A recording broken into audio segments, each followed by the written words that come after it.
I've asked hundreds of men over 60 the same question. What's your biggest source of happiness?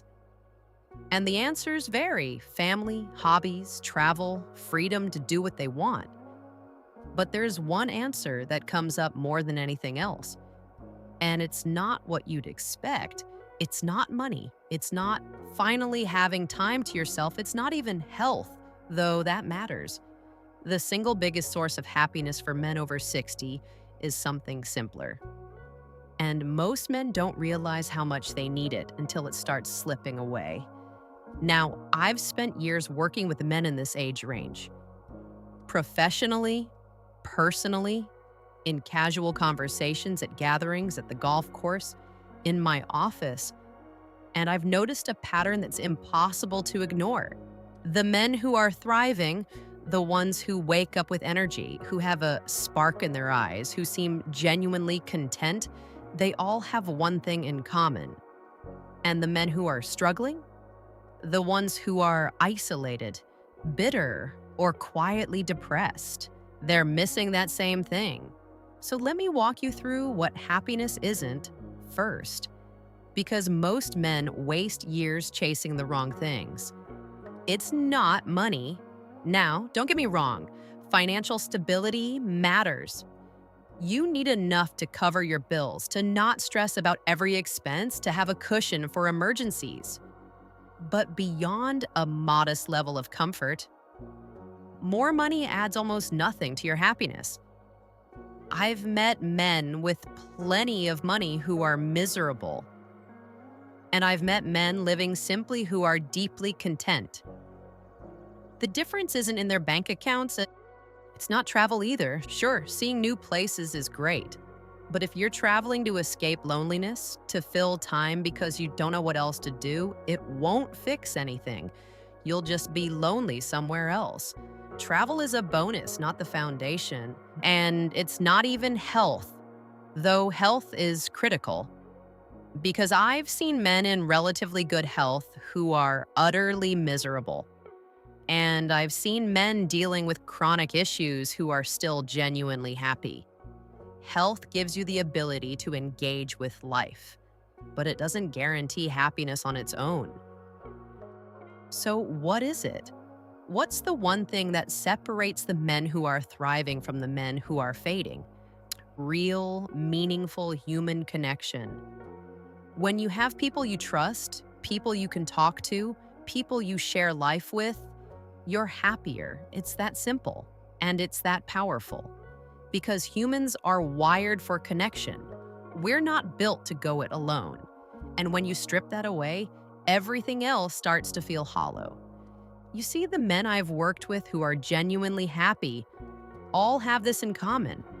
They have people in their lives, a friend they call regularly, a group they meet with, a brother they stay close to, a community they're part of. It doesn't have to be a huge circle, but it has to be real, and it has to be consistent. The men who are struggling, they've let those connections fade. It's like friends moved away and they never reached out.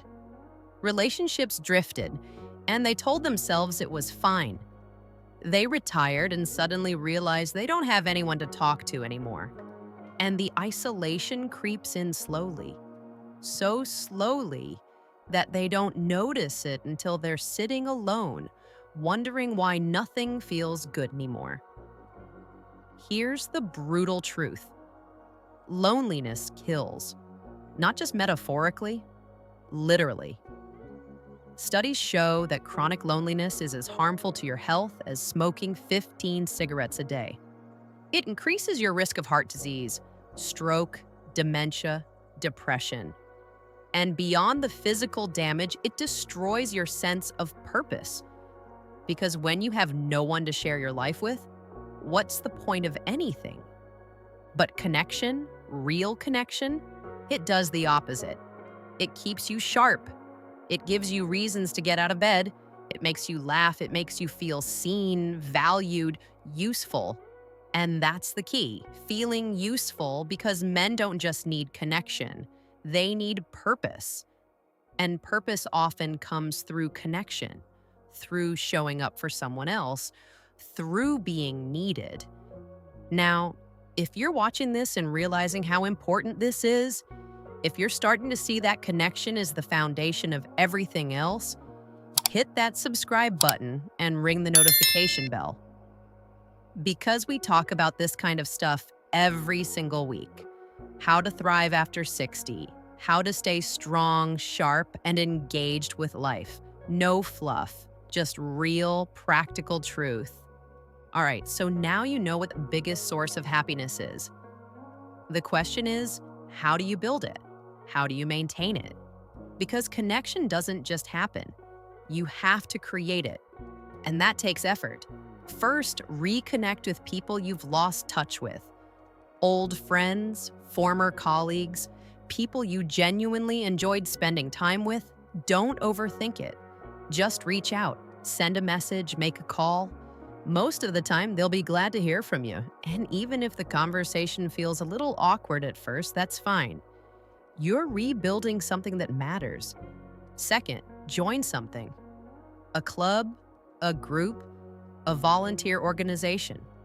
Something that gets you around other people on a regular basis.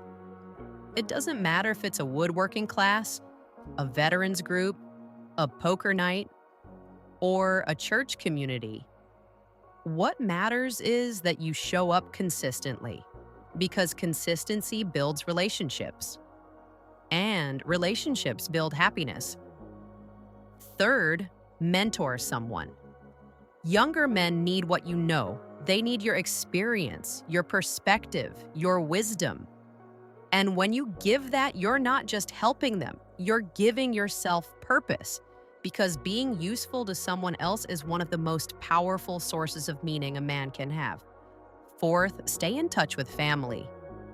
Not just at holidays. Not just when something goes wrong. Regularly. Call your brother. Check in with your kids. Show up for your grandkids. Because family connections, when they're healthy, are some of the strongest, most reliable sources of happiness you'll ever have. And fifth, be vulnerable enough to ask for help when you need it.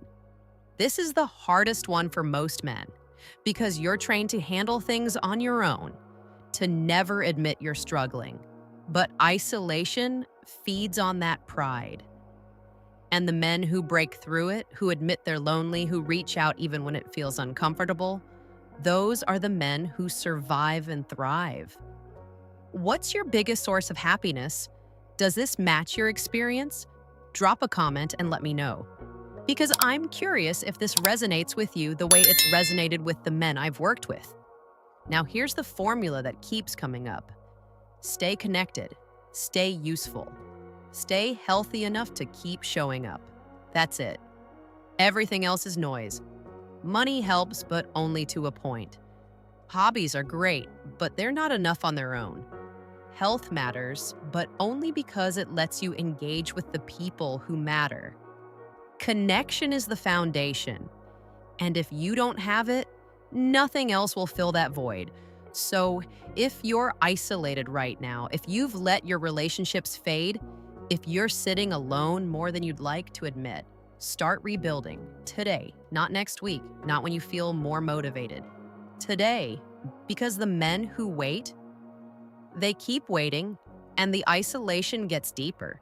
But the men who take action, who reach out, who show up, who make the effort, they're the ones who rediscover what happiness actually feels like. And if you want more insights on thriving after 60, on staying sharp, connected, and fully engaged with life, we cover all of that in our newsletter. It's built for men who refuse to fade into the background. Men who want to stay strong, purposeful, and alive. The link's in the description. It's free and it's designed for men who are serious about making the most of these years. Here's the bottom line. You can have all the money, all the freedom, all the health in the world. But if you don't have people you genuinely connect with, none of it will make you happy. So stop chasing the wrong things. Start building what actually matters. Stay connected. Stay useful. Stay in the fight. I'll see you in the next one.